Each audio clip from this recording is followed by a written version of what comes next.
Good morning, all of you. We have also seen the friction or frictional force. Frictional force आपण तीन प्रकारचे पाहिले.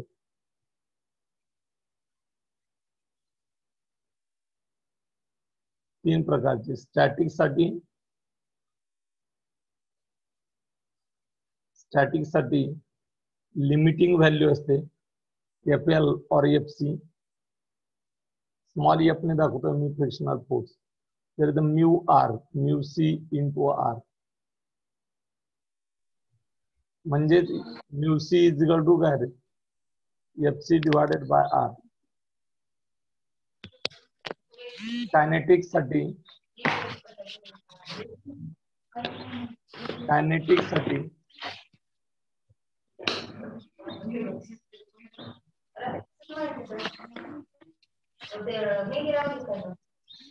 कीर्ती भोगे speaker बंद करत जा.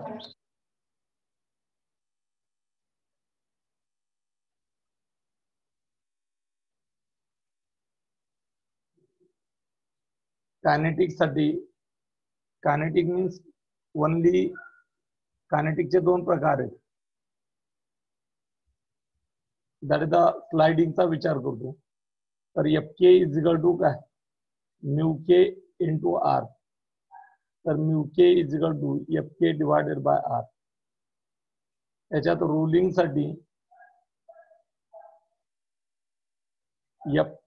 F R is equal to mu R into capital R. R be the normal reaction. तो mu R is equal to F R divided by capital R.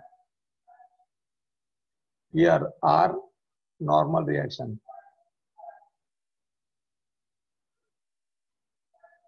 म्हणजे काय तर हा फोर्सच आहे पण बॉडी जिथं टच होती ज्या सरफेसला टच होती त्या सरफेस वरून लंब. बॉडी ज्या सरफेसला टच करते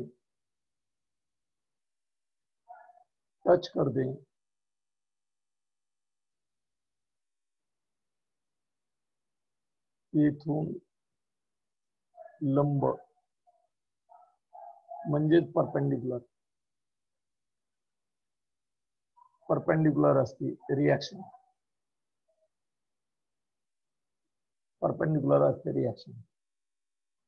दुसरी गोष्ट आपण स्टॅटिकला mu C greater than mu K greater than mu R असं मानलं.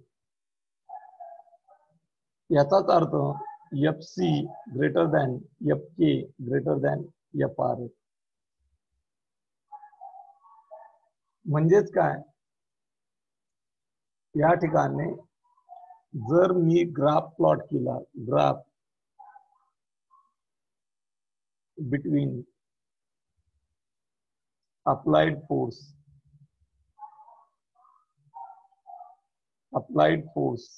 एंड दूसरा फोर्स ऑफ फ्रिक्शन असा ग्राफ प्लॉट केला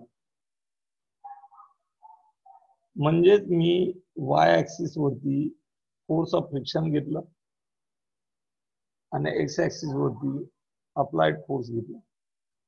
तर अप्लाइड फोर्स आणि इकडे फोर्स ऑफ फ्रिक्शन.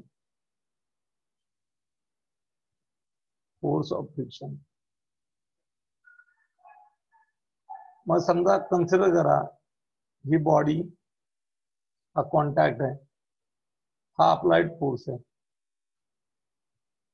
तर याच्या विरुद्ध डायरेक्शनला फोर्सच्या दिशेत तो स्टार्ट होण्याचा प्रयत्न करेल त्यावेळेस फ्रिक्शनल इकडे. मग जर स्टॅटिकला काय असतंय F is equal to small F असतं. मग जर अप्लाइड फोर्स 0 असेल तर फोर्स ऑफ फ्रिक्शन देखील 0 असते. अप्लाइड फोर्स जर 0 असेल तर फोर्स ऑफ फ्रिक्शन कसं असतंय 0. जसा अप्लाइड फोर्स वाढत जाईल तस तसा फोर्स ऑफ फ्रिक्शन देखील काय होत जातो, वाढत जातो. That is straight line. That is straight line. बरोबर.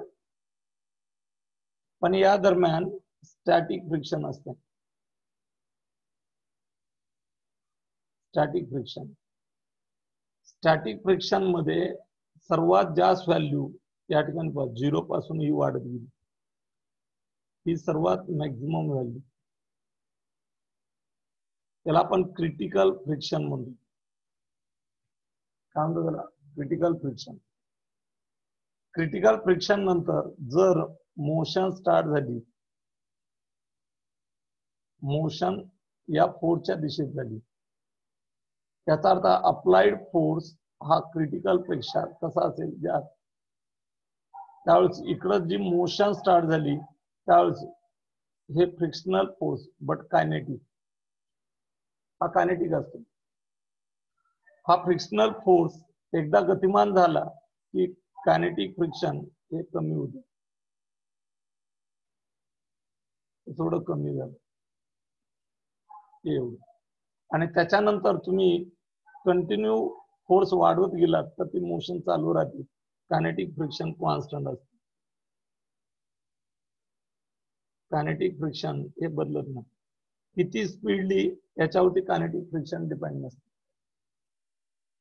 म्हणून हा ए टू बी चेंज आहे च्या दरम्यान body start to motion, that is the kinetic friction.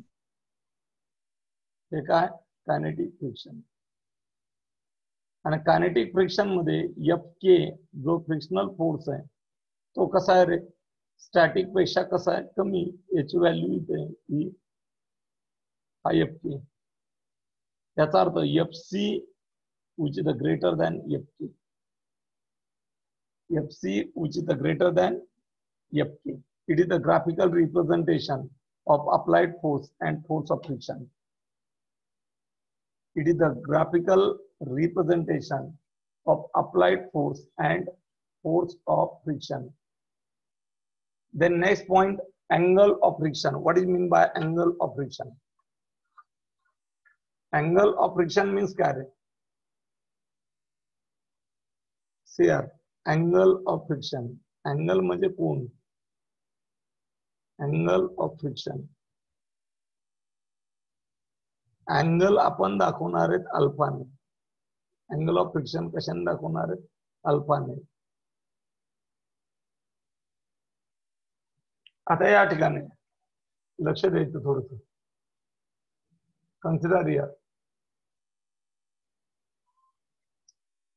हा सरफेस, हा सरफेस. या सरफेस वरती ही बॉडी मांडू आपण. ही बॉडी, या बॉडीवरती अप्लाइड फोर्स या दिशेला असेल. हे टोटल मास, अप्लाइड फोर्स या दिशेला. अप्लाइड फोर्स या दिशेला. बॉडीचं वेट म्हणजे टोटल मास इथे आहे, तिथून वजन डाऊनवर्डला असते त्या हॉरिझॉन्टलला परपेंडिक्युलर. हे mg डाऊनवर्ड. बॉडीचा जो कॉन्टॅक्ट आलाय इथं आलाय, या कॉन्टॅक्ट ज्या सरफेसची आलाय तिथून परपेंडिक्युलर सेंटर ऑफ मास मधून जाणार ही नॉर्मल रिएक्शन. ही नॉर्मल रिएक्शन. तर फोर्स ऑफ फ्रिक्शन कुठं असेल रे? फोर्स ऑफ फ्रिक्शन या दिशेला. बॉडी स्टॅटिक पोझिशनला, त्यामुळे सर्वात जास्त हा फोर्स. रिएक्शन हा देखील फोर्स. मग मला सांगा, वेक्टर आहेत ना दोन्ही, हे दोन्ही काय वेक्टर आहेत. मग याच्या टोकातून, आरच्या टोकातून एफ एल ला पॅरलल काढू आपण. हा FL ला पॅरलल, हा FL ला पॅरलल, आणि FL च्या शेवटच्या टोकातून R ला पॅरलल,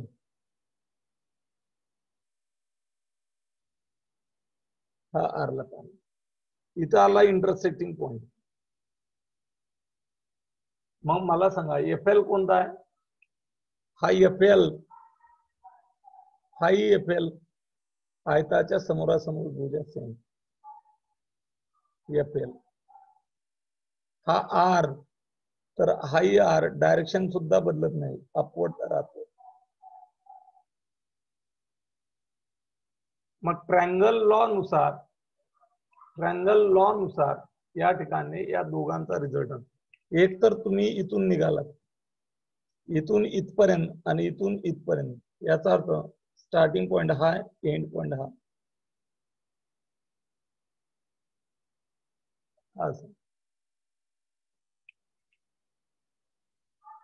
हा रिझल्टंट फोर्स आहे FR, रोलिंग नाही, रिझल्टंट फोर्स. या रिझल्टंट फोर्सने नॉर्मल रिॲक्शनशी केलेला अँगल, काय म्हणलं मी? रिझल्टंट फोर्सने, कुणाचा रिझल्टंट आहे? लिमिटिंग फ्रिक्शनचा आणि नॉर्मल रिॲक्शनचा रिझल्टंट आहे. या रिझल्टंट फोर्सने नॉर्मलशी केलेला अँगल असतो angle of friction. Angle of friction, हा angle of friction, angle of friction. कळलंय? मग F काय? F काय? Vector F, capital F, applied force, applied force. R काय? Normal reaction.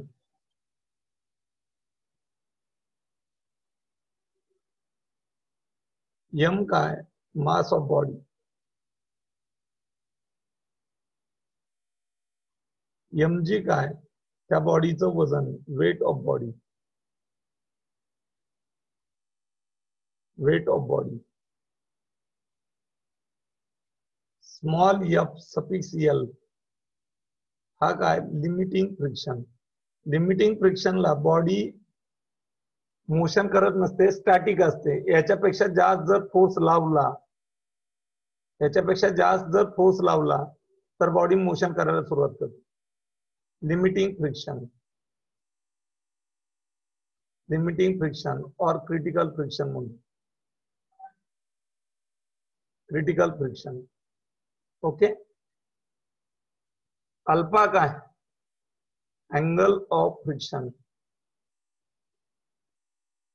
Angle of friction. Vector FR, small f suffix R. हा रोलिंगला बी असंच दाखवतो आपण, पण हे रोलिंग नाही, हा काय? रिझल्टंट फोर्स, रिझल्टंट फोर्स आहे. कुणाचा? दोन फोर्सचा resultant. Resultant force of normal reaction, normal reaction and limiting friction, limiting friction. मग आपल्याला डेफिनेशन लिहायची. हे कोण? R, normal reaction.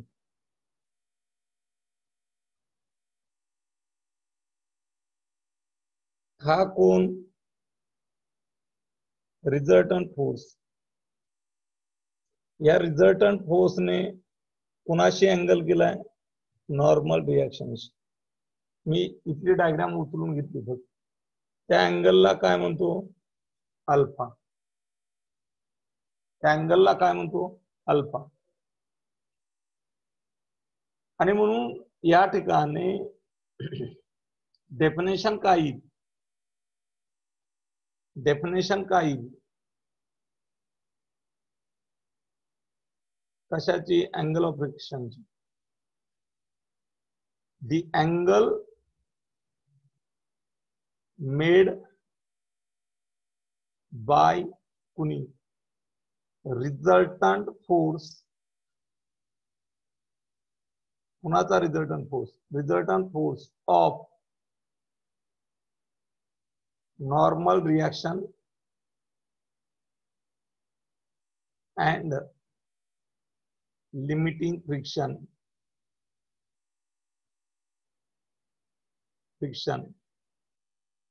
कुणाचा रिझल्टंट, नॉर्मल रिएक्शनचा आणि लिमिटिंग फ्रिक्शनचा रिझल्टंट फोर्सने कुणाशी अँगल केला, विथ, कुणाशी, with normal reaction, with normal reaction is called as angle of friction. Angle of friction. Okay. See here. हा इकडनं असा F L आहे आणि हा R आहे आणि हा F L आहे. तुम्ही कोणताही ट्रायंगल घ्या, समजा मी हा ट्रायंगल घेतला असं, तर हा काय रे, FR रिझल्टंट, हा काय FL लिमिटिंग फ्रिक्शन आहे आणि ही काय नॉर्मल रिएक्शन उचलून घेतली समोरासमोरची इक्वल, बरोबर ना. आणि अँगल कुणाशी केलाय, याच्याशी, या नॉर्मल रिएक्शनशी, हा अल्फा आहे. मग तुम्ही इथून स्टार्ट झालात तर ट्रायंगल लॉ याच्यावरती अप्लाय केला, by triangle law, by triangle law इथून इथपर्यंत गेलात वेक्टर FL प्लस इथून इथपर्यंत जाता येतं प्लस R, पण इथून उलट येता येतं का, नाही. याचा अर्थ इथून इथं गेलं, it is equal to the vector FR, it is the resultant या दोघांचं वेक्टर सम घेतली, वेक्टर सम घेतली. आता या ठिकाणी पहा, या डायग्राम मध्ये किंवा या मेन डायग्राम मध्ये मी समजण्यासाठी डायग्राम आणि दाखवतो, एकच डायग्राम ही मेन महत्वाची वरची डायग्राम. याच्यात मी जर टॅन ऑफ अल्फा वापरला तर tan alpha is equal to समोरची भुजा कोण FL आणि लगतची कोण ऍडजस्टंट कोण R, but FL is equal to काय असते, म्यू R असते, डायरेक्टली प्रोपोर्शनल लॉ नुसार, directly proportional to normal reaction. So tan alpha is equal to mu R divided by R, R ला R cancel. So tan alpha is equal to, that is mu. आणि म्हणून angle, tangent of angle of friction is equal to coefficient of friction असते. Tangent of angle of friction is equal to coefficient of friction असते. म्हणून for very smooth, जेवढा surface गुळगुळीत तेवढा mu कमी, जेवढा स्मूथ सरफेस हा स्मूथ त्याचा अर्थ म्यू कमी, सरफेस रफ याचा अर्थ म्यू जास्त, खरबुड म्हणतो आपण. मग जेवढा स्मूथ तेवढा म्यू कमी, जेवढा म्यू कमी तेवढा टॅन अल्फा कमी, जेवढा टॅन अल्फा कमी तेवढा अल्फा कमी. याचा earth for very smooth mu 0, त्याचा अर्थ टॅन अल्फा 0, त्याचा अर्थ अल्फा 0. आणि म्हणून for very smooth surface angle of friction, angle of friction is 0. खूप गुळगुळीत असेल, खूप गुळगुळीत सरफेस असेल तर अँगल ऑफ फ्रिक्शन हा किती असतोय तर 0 असतो. अँगल ऑफ फ्रिक्शन किती असतोय तर 0 असतो. Then next point, what is mean by angle of repose. काय म्हणलं मी? अँगल ऑफ रिपोज मीन्स काय? Angle of repose, angle of repose मी हा थीटाने दाखवतो. सी हियर, ही हॉरिझॉन्टल लाईन, ही हॉरिझॉन्टल लाईन आणि ही हॉरिझॉन्टल लाईन. 3 डायग्राम दाखवतो तुम्हाला समजण्यासाठी. या हॉरिझॉन्टल लाईनशी हा अँगल केलाय सरफेसने, इन्क्लाइन सरफेस. हा अँगल केलाय इन्क्लाइन सरफेस आणि हा अँगल केलाय इन्क्लाइन सरफेस. इथं बॉक्स ठेवला, इथंही तोच बॉक्स ठेवला आणि इथेही बॉक्स ठेवला. इथे अँगल वाढत गेला, वाढत गेला, वाढत गेला. इथे अँगल काय करत गेलोय? वाढत गेलो.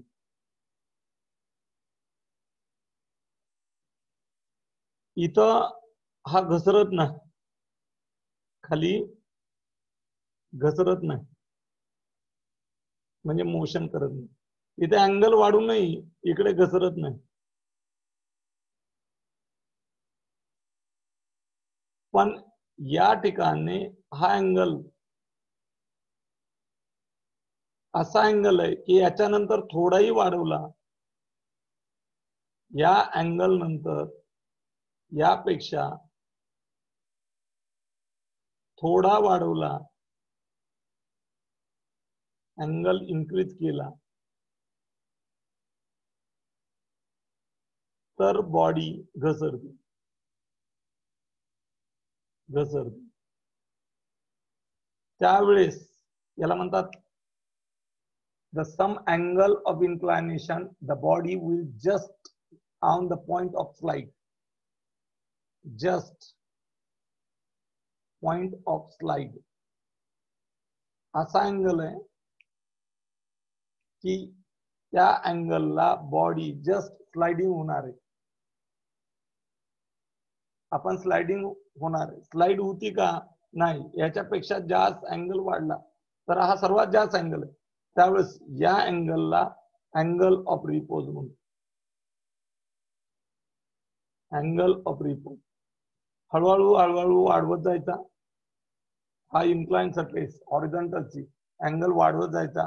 असा अँगल की त्या अँगल नंतर ती बॉडी त्या अँगल पेक्षा थोडाही अँगल जस्ट थोडाही वाढवला तर ती मोशन करायला सुरुवात करेल, घसरायला सुरुवात करेल.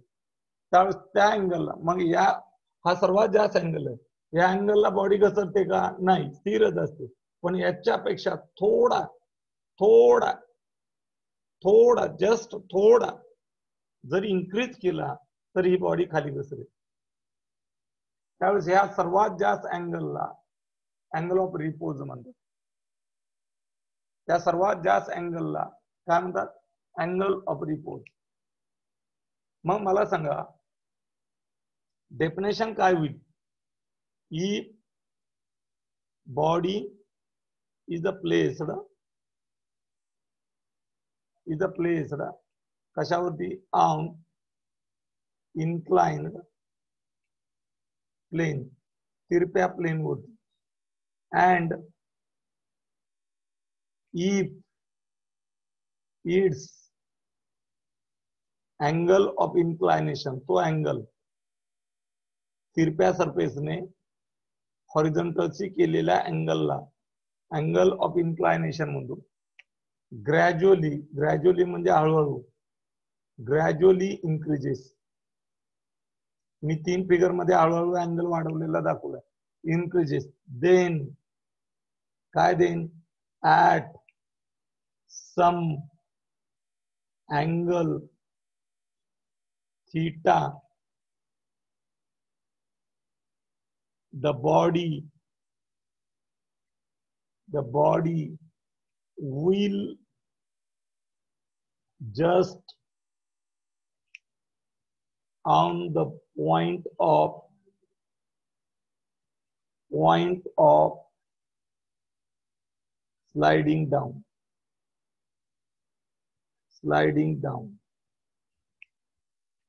This angle is called angle of repose. Angle of repose. Angle of friction means normal reaction आणि रिझल्टंट लिमिटिंग फ्रिक्शन यांचा रिझल्टंट अँगल ऑफ फ्रिक्शन अल्फाने दाखवतो आपण. अँगल ऑफ फ्रिक्शन अल्फाने दाखवतो. नॉर्मल रिएक्शन आणि लिमिटिंग फ्रिक्शन याच्या रिझल्टंट फोर्सने नॉर्मल रिएक्शनशी केलेला angle. Resultant फोर्सने कुणाचा resultant? Normal reaction आणि लिमिटिंग फ्रिक्शन याच्या रिझल्टंट फोर्सने नॉर्मल रिएक्शनशी केलेल्या अँगलला अँगल ऑफ फ्रिक्शन म्हणतात. and that angle of friction, it is denoted by alpha, and tan alpha is equal to coefficient of friction आलंय. त्यावेळेस body ही static असते, स्थिरच असते. सर्वात जास्त फोर्स आहे त्यावेळेस. Limiting friction tan alpha is equal to mu आले. बट अँगल ऑफ रिपोज म्हणजे काय? असा अँगल इन्क्लाइंड सरफेसने हॉरिझॉन्टलची केलेला की त्या अँगलला body will just on point of sliding down. Just sliding, घसरायला सुरुवात करेल. सुरुवात नाही की घसरली नाही, सुरुवात करेल म्हणजे. घसरली नाही, सुरुवात करेल म्हणजे. याच्यानंतर थोडाही म्हणजे अँगल ऑफ रिपोज पेक्षा थोडाही अँगल जर इन्क्रीज केला तर बॉडी घसरायला सुरुवात करेल. मग थीटा अँगल ऑफ रिपोर्टला घसरती का? नाही घसरत. मग आता डायग्राम काढतो मी. हा हॉरिझॉन्टल सरफेस आणि हा सर्वात जास्त अँगल की या अँगलला बॉडी स्लाइडिंगला येऊन ठेपली. बरोबर ना? स्लाइडिंगला येऊन ठेपली. कन्सिडर करू की ही बॉडी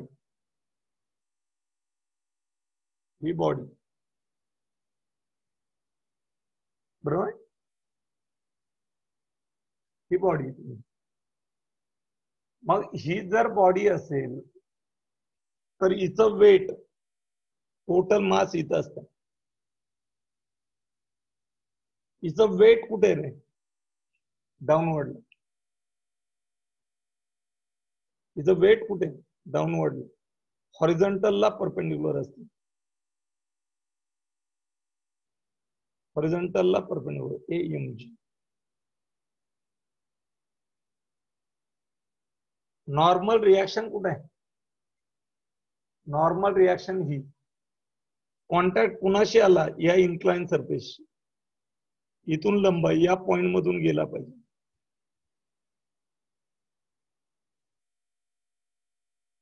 हे नॉर्मल रिएक्शन. आर हा असाच वाढवला तर हा अँगल आणि हा अँगल सारखा असतो. तुम्ही पहा, हा थीटा 0 करा, बरोबर. हाही थीटा 0 होईल कारण हा वर्टिकली डाऊनवर्डला. मग याला या डॉटेड लाईनला ही रेड कलरची जी दाखवली हिला लंब काढतो, परपेंडिक्युलर. हा परपेंडिक्युलर, बरोबर आहे का? मग ज्याच्याशी अँगल केला तिकडे रिझॉल्ट कंपोनंट MG चा काय? MG cos थीटा असतो. आणि ज्याच्याशी केला नाही तिकडे काय असतोय? MG sin theta.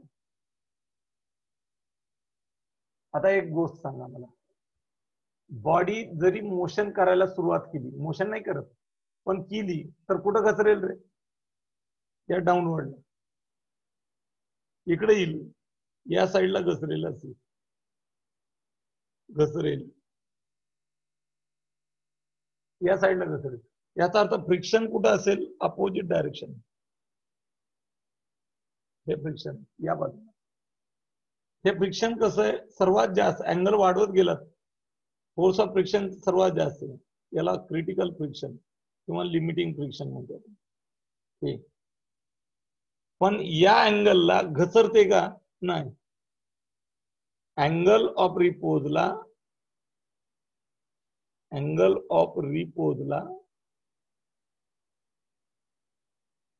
बॉडीची मोशन होत नाही, बॉडी घसरत नाही. याचा अर्थ या एफसी ला हा mg sin थीटा कॅन्सल करतो एकमेकांना.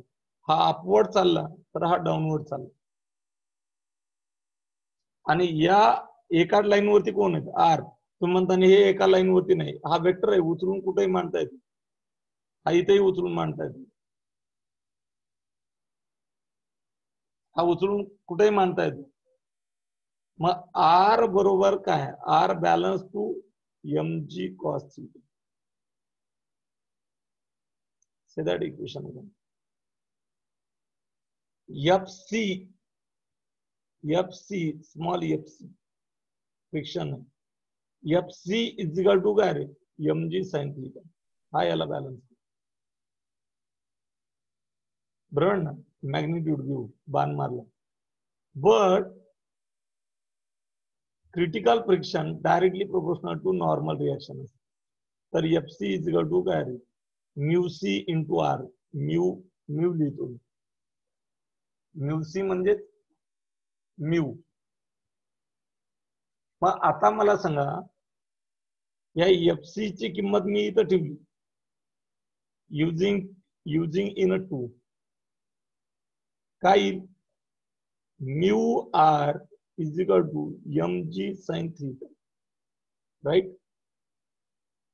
आता आर ची किंमत ठेवू इक्वेशन 1 वरून. युजिंग 1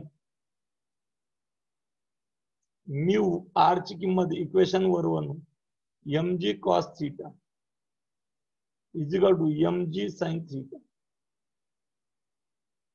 mg ला mg कॅन्सल, तर म्यू इज इक्वल टू काय? sin theta divided by cos theta. याचाच अर्थ tan theta.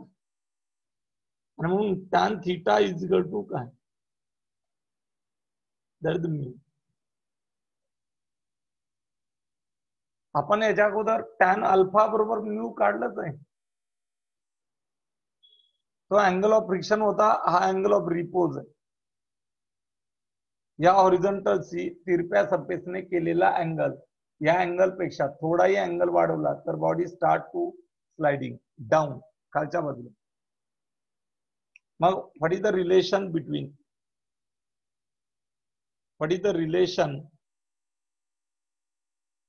Between angle of friction alpha and angle of repose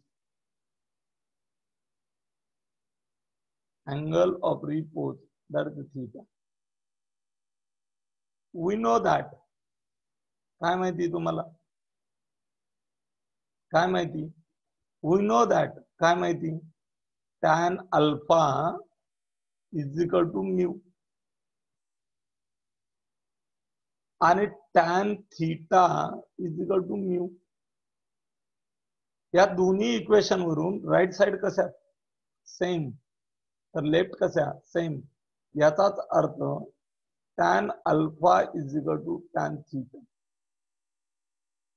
हा tan तिकडे गेला, tan इनवर्स होईल, किंवा हा tan इकडे आला, tan इनवर्स होईल.